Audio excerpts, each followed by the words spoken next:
sazlarda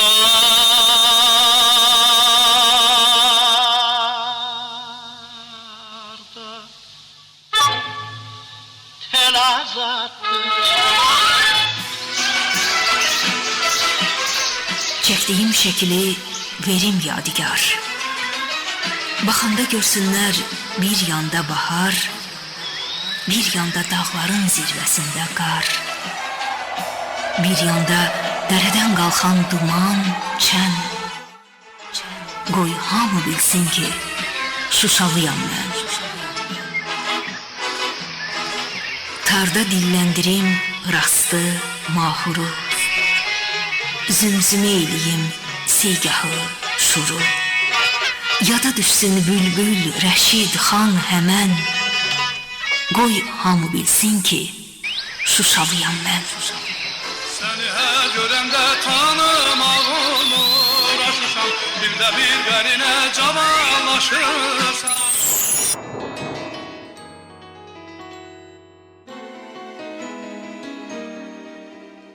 Azərbaycan ədəbiyyatının inkişafında və zənginləşməsində Şuşa ədəbi mühitinin misilsiz rolu olub. Bu zəngin mədəniyyət beşiyi xeyli sayda şair, musiqiçi və tarixçi yetirib. Bu sənət duhaları gələcək nəsillərə öz dəyərli əsərlərini yadigar qoyublar. Azərbaycanda kitab çapının bünövrəsini qoyan Mir Mövsüm Nəvvab Qarabaği də belə şəxsiyyətlərdəndir. Əlbəttə, bu onun xalqı qarşısında xidmətlərindən yalnız biridir. Görkəmli tarixçi, alim, agronom, şair, rəssam, xəttat və musiqişünas Mir Mövsüm Nəvvab Qarabağinin digər məziyyətləri haqqında Şuşanın səsi verilişinin növbəti buraxılışında.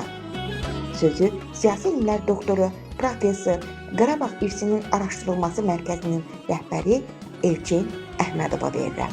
Buyurun Elçin müəllim. Xoş gördük Aybəniz xanım. Təşəkkür edirəm.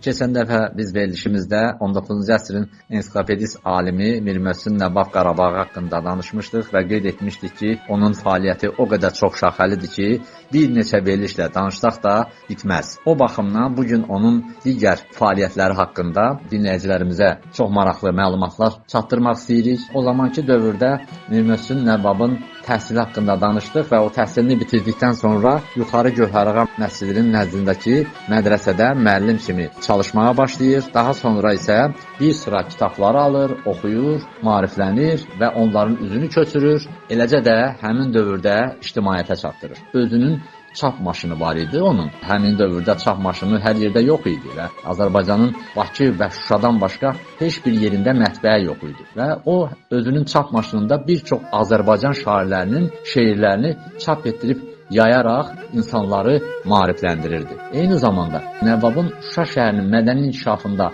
rolundan danışarkən ruhani məktəblərindən, mədrəsələrdən fərqli olaraq onun üsul-i cədid məktəblərini açmış və bu məktəblərdə coğrafiya, tarix, ədəbiyyat, dil dərsləri keçirilirdi. Nəvvabın özü də bu məktəblərdən birində dərs deyirdi.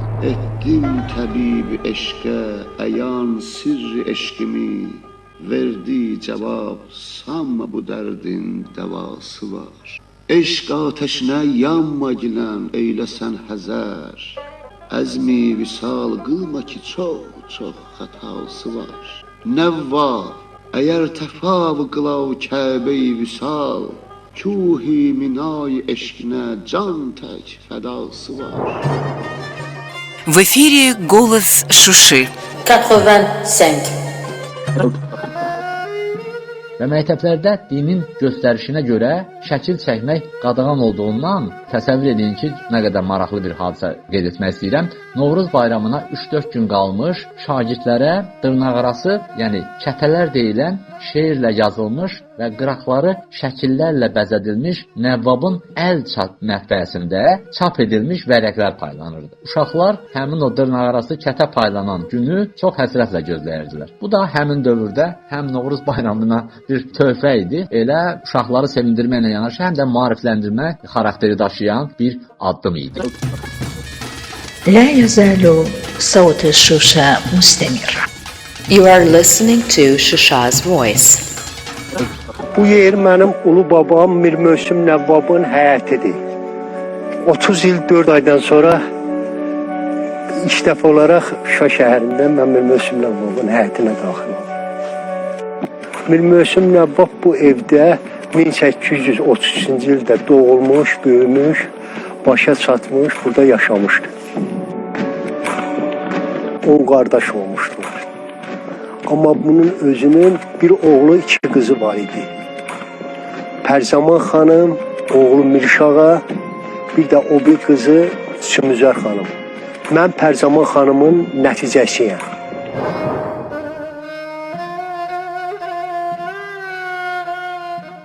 ...1903-cü ildə Mir Möhsün Nəvvab Şuşada kitabxana və qiraətxana açır. Buraya müxtəlif şəhərlərdən qəzet və jurnallar gəlirdi. Nəqliyyatın olmadığı o zamanki dövrdə at araba ilə yəqin ki gətirilmişlər. Şuşaya bir sıra şəhərlərdən müxtəlif qəzet və jurnallar gəlirdi. Yəni qiraətxana müxtəlif illərdə Molla Nəsrəddin Məcmuəsi, İqbal, Səda, İrşad, Şərq Rus və digər jurnal və qəzetlər alırdı. Bakıdan Əkinçi, Tiflisdən Ziya, Kəşkül, Hindistandan Həblül Mətin qəzetləri və digər şəhərlərdən də müxtəlif jurnal və qəzetlər almaqla həm şəhər ictimaiyyətini maarifləndirirdi, həm də o qəzetlərin həmin dövrdə Şuşada açdığı o kitabxana və qiraətxanalarda toplanması gələcək nəsillər üçün də bir maarifləndirmə xarakteri daşıyırdı. Və özü də bu kitabxana və qiraətxanalar Mir Möhsün Nəvvabın özünün vəsaiti hesabına açılmışdı. Görün nə qədər maarifpərvər bir ziyalı idi. Və Mir Möhsün Nəvvabın həm də qeyd etməliyik ki, Azərbaycan Milli Elmlər Akademiyasının Füzuli adına əlyazmalar institutunda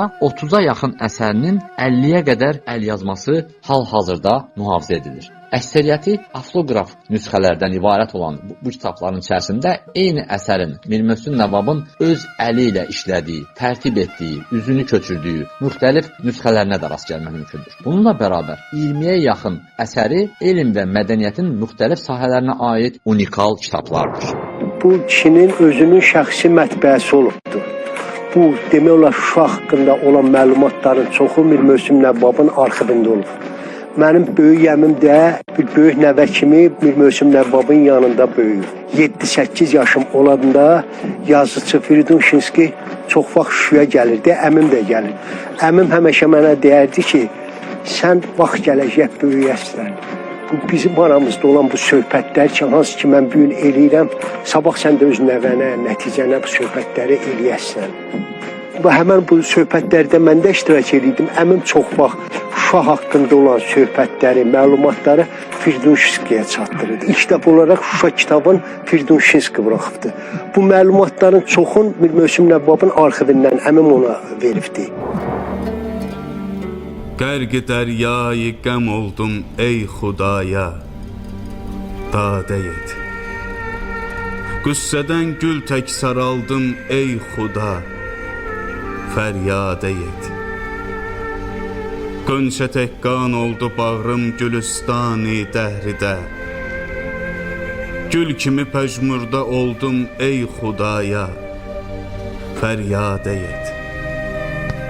Bülbül-i şeyda kimi naləm cahanı culğadı. Gül səfasın görməmiş oldum ey Xuda, fəryadə et. Badə vəsli ilə sərşar olmadım sağər kimi. Əşki xunun ilə doldum ey Xuda, dadə et. Bir gülüzlü yar vəslin görmədim Nəvvab tək. Cövri əğyar ilə soldum ey Xuda, fəryadə et. В эфире «Голос Шуши». لا يزال صوت الشوشة مستمرا. Bir məsələni də qeyd etmək çox vacibdir ki, Mir Möhsün Nəvvab yazdığı kitabların siyahısını Azərbaycan dilindəki divanın girişində vermişdir. Bu kitab siyahısında 21 kitabın adı vardır və o kitabların bəzilərinin adını əvvəlki söhbətlərimizdə qeyd eləmişik. Ancaq görün nə qədər təqdirə layiq bir fikir söyləyir Mir Möhsün Nəvvab. Bu sətirləri yazmaqda məqsədim xalqıma və həmdillərimə xidmət etməkdən ibarətdir. Divanımda hər hansı bir naqisliyə və nəzm pozulluğuna rast gəlsəniz, üzürlü hesab edin. Əsərlərimi oxuduqdan sonra dua etməyi unutmayın. Bu fikirlərin davamı olaraq, əgər biz Mir Möhsün Nəvabın əsərlərinin sayı haqqında və onların mahiyyəti haqqında, hamısı haqqında danışa bilməsək də, bir kitab haqqında, yəni onun Təzkirə-i Nəvvab antologiyasında özünün yaşadığı dövrdə 100-ə qədər Qarabağ şairləri haqqında geniş məlumat vermişdir. Belə ki, Nəvvab həmin yazdığı əsərdə onun öz sözləri ilə əsərin necə ərsəyə gəlməsini necə təsvir edir. Nə qədər bayaq qeyd etdiyimiz kimi təvəzzükar bir insandır ki, özü bu kitabın ərsəyə gəlməsini öz sözləri ilə necə təsvir edir.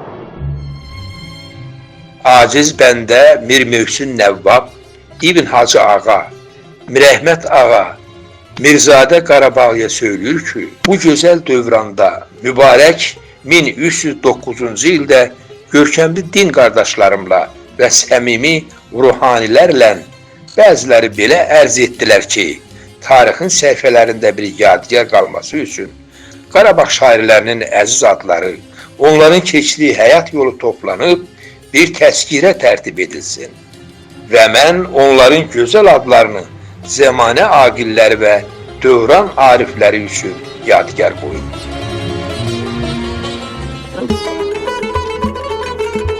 Şuşa sıxmaq güzeldirdən. Saxtı Şuşa lə yəzəlu mustamirran. Bu kitabın içərisində olan şairlərin adlarına gəldikdirsə, onların bir qisminin səsləndirmək istəyirəm. Yəni çox bu vacibdir. Həmin dövrdə yaşamış Molla Pənah Vaqif, Mirzə Vəli Vidadi, Yusif Kosa Qarabaği, Cəfərqulu xan Cavanşir, qeyd etmək lazımdır ki, Rəhim bəy Uğurlu bəyoğlu, Abdullah bəy Asi, Kərbəlayı Qulu Xarrat, Xarrat Qulu ilə tanınmışdı o, Kərim bəy və digərlər haqqında. Kitabın bir ikinci hissəsi də vardı ki, o müasir Qarabağ şairlər haqqındadır. Yəni ki, həmin dövrdə doğrudur yaşamışdılar. Amma Nəvvabın zamanəsinə düşən şairlərdir. Xan qızı Xurşudbanu Natəvan, Mehdiqulu xan Vəfa, Fatma xanım Kəminə, Səməd bəy Vəzirzadə, Bəhram bəy Fədai, Mirzə Ələsgər Növrəz, Mirzə Həsən, Mamo bəy Mamayi, Məşədi Əyyub Baki, Mirzə Mustafa bəy Behbudov, Mir Mehdi Xəzani, İsmail bəy Daruqə, Mirzə Muxtar, Məşədi Məmməd Bülbül, Xosrov bəy Poladov, Məşədi Murtuza, Molla İbrahim və digərləri. Bunlar haqqında Təzkirə-i Nəvvab kitabının içərisində ayrı-ayrılıqda kifayət qədər məlumatlar vardır ki, bu da bugünkü gün üçün həmin dövrdə yaşamış şairlərin həyat və yaradıcılığını izləmək üçün bizim əlimizdə çox dəyərli bir mənbədir. Bu adam ağı bir şehid olubdur. Bu ocaq kimi bura çox adam gəlib gedib. Bu məclis Fərəmşah, bu hansı ki bu məclislərin aparıcısı heyəti idi, Mir Möhsün Nəvvab. Burada məşhur demək olar ki, müğənnilərdir. Məsələn, Sadıqcanın özü o dövr üçün ən məşhur tarzanlardan biri olubdur. Məsələn, bunlar yığışırdılar bu məclislərdə. Elə bil ki, bu ifaçılar, Xurşudbanu Natəvanın qəzəlləri burada səslənirdi bu məclisin. Bir çox burada görkəmli yazarların əsərləri, məlumatları həmişə burada işıqlanırdı. Kuşanın dağları, başı dumanlı, qırmızı qoftalı, yaşıl dumanlı, dərlərimə çoxlu dumanlı, dərlərimə çoxlu dumanlı, ağzına yaşlar, vətən, qələmlədirlər, ağrıyır, danışmasan da var تستمعون إلى صوت شوشة.